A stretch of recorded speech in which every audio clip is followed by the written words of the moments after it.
is that I'm quite comfortable in places that are normally overlooked because of security. Now, one of these places is Yemen. Who here has heard of Yemen?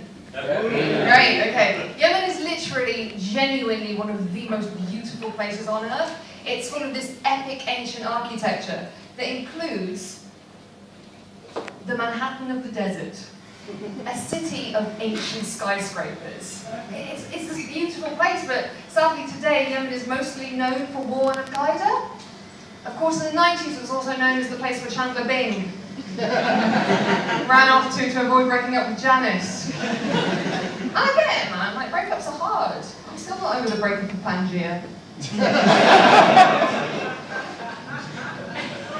Good.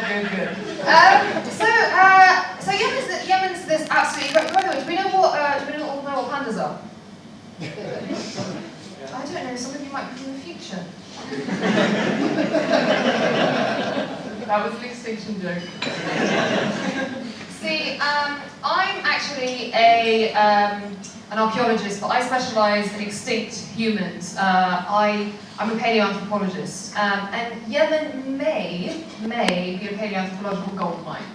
See, we all know how close Yemen and Africa are, right? If you can't, put on a pair of glasses. Now, we have always assumed that we left Africa via the Sinai of Egypt. But actually, Yemen's a closer route. Like, you could see it from Africa back then. So the question is, did we cross the Red Sea? Did we do a Moses? I like some religious stuff in my evolution thoughts, but anyway. And this is something that we're seriously thinking about. Now, to try and find these fossils, we're putting together a diverse team of collaborators because we essentially need to remotely identify areas of interest. So we're looking at places with the right terrain, the kind of terrain that might have caves. Because if you're looking for really old fossils in that kind of climate, your best bet for preservation is caves, right? The other thing we're looking for is areas of the right geological age. There's no point in looking for something that's 30,000 years old in a place that's like 5,000 years old. And also we're looking for places that are near the most important resource of all, which is water. And places that are in areas where the tribes are particularly hostile, because Yemen is genuinely one of the most weaponized societies on earth. It's kind of surprising because it sounds like a Jamaican dude chilling. Yeah, man. Yeah. I should say at this point, I'm really not a violent person. Like, the only thing I've ever killed is the mood.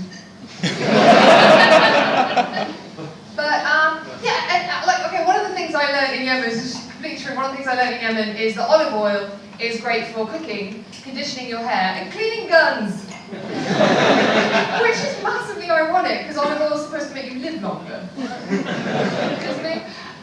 So this was the plan, right? And then basically you get into jeeps and you cover the steep mountainous terrain in the Yemeni heat with your gear, genuinely that's pretty tough. Like, it doesn't get much tougher than that, except if because of security, you have to be prepared to do it in a burqa.